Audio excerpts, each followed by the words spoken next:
Your Majesty, you have defied the heavens. Hear ye, hear ye!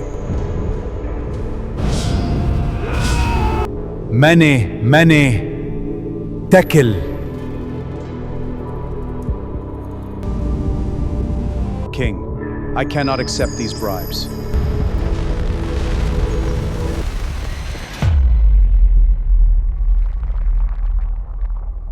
In a single night, the greatest empire on earth collapsed. A mysterious hand appeared, writing a coded message in fire on the palace wall.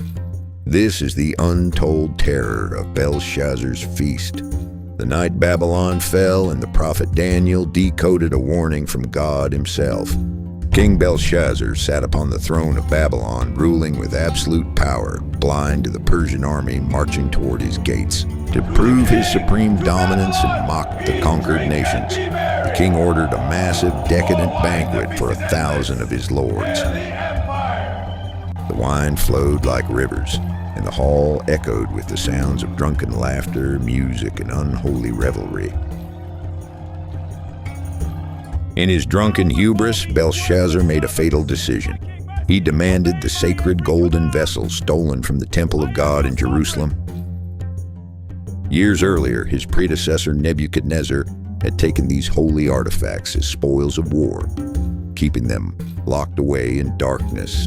Now those sacred vessels, dedicated solely to the creator of the universe, were brought out to be defiled by pagans. The king, his princes, his wives, and his concubines drank wine from the holy cups of God, laughing in defiance. It is sweeter than life itself. Yes, more! As they drank, they praised their own gods, gods of gold, silver, bronze, iron, wood, and lifeless stone. But the Almighty will not be mocked. Suddenly, the atmosphere in the room turned ice cold and the music abruptly stopped. Out of nowhere, next to the great lampstand, the fingers of a human hand appeared floating in midair. The phantom hand began to move, carving deep, burning words into the plaster of the roll wall. The king watched in absolute horror as the hand wrote the mysterious inscription right before his eyes. The Bible records that the king's face turned pale, his thoughts terrified him, and his knees knocked together in fear. In a desperate panic, Belshazzar screamed for his wisest men, the enchanters, astrologers, and diviners of Babylon. The king made a desperate promise. Anyone who could read the writing and interpret it would be clothed in royal purple. He promised they would wear a gold chain around their neck and become the third highest ruler in the entire kingdom. And you will know my wrath. We shall not fail, great king. The wisest sages of the empire rushed forward, but as they stared at the burning wall, their minds went completely blank. The language was otherworldly, the script hidden from human wisdom. None of them could read the words, let alone interpret them. King Belshazzar grew even more terrified. His face drained of all color, and his lords were thrown into utter confusion. Hearing the voices of panic and distress, the Queen Mother entered the chaotic banquet hall. Save us.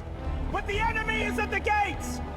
Then we face them with courage. She looked at her trembling son and said, "O king, live forever. Do not be alarmed by your thoughts, or let your face be pale." We'll need you to be strong. I will try. My son, a secret has been kept from you. A truth that could unravel the kingdom. What truth, mother? Speak it. The bloodline is broken. You are not the true heir. "There is a man in your kingdom," she declared, "who possesses the spirit of the holy gods." My king, your wisdom is renowned. Heed this counsel for victory. Your words are wise, I approve. As you command, my king. In the days of your grandfather Nebuchadnezzar, he was found to have insight, intelligence, and wisdom like that of the gods. Call for Daniel, whom the king named Belteshazzar. He will tell you what the writing means.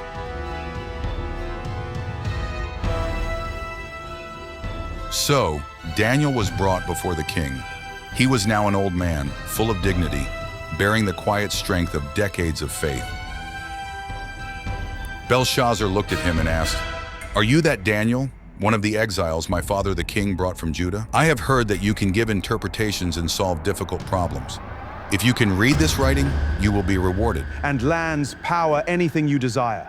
My loyalty is not for purchase. Daniel looked at the glittering gold and the royal purple robes, and his response shook the royal court. King, I cannot accept these bribes. My loyalty is to principles greater than gold. Take back your treasures. My integrity is not for sale.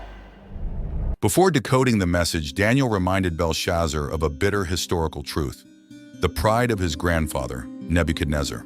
The Most High God gave Nebuchadnezzar sovereignty and greatness, Daniel said.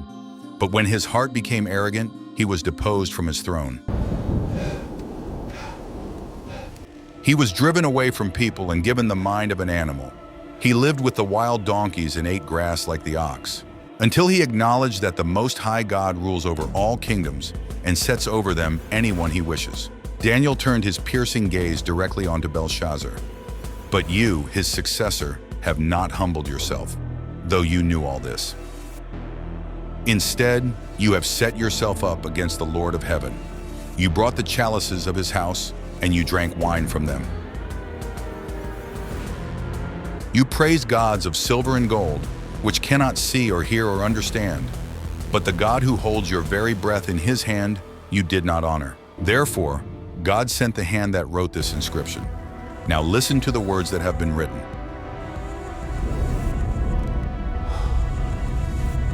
MENE, MENE, TEKEL, UPHARSIN. Daniel read the terrifying Aramaic words aloud to the breathless room. MENE, MENE, TEKEL, UPHARSIN. Here is what these words mean, Daniel declared. MENE, God has numbered the days of your reign and brought it to an end.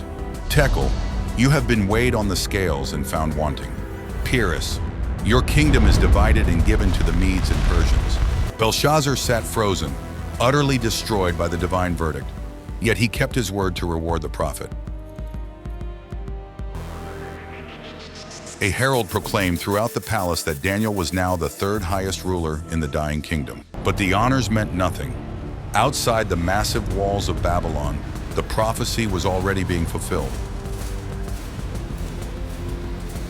The Persian army had diverted the Euphrates River, allowing them to march directly under the city gates completely undetected. The citizens were drunk, the guards were caught off guard, and the legendary, impenetrable city fell without a massive siege. That very night, Belshazzar, the proud king of the Babylonians, was slain in his own palace.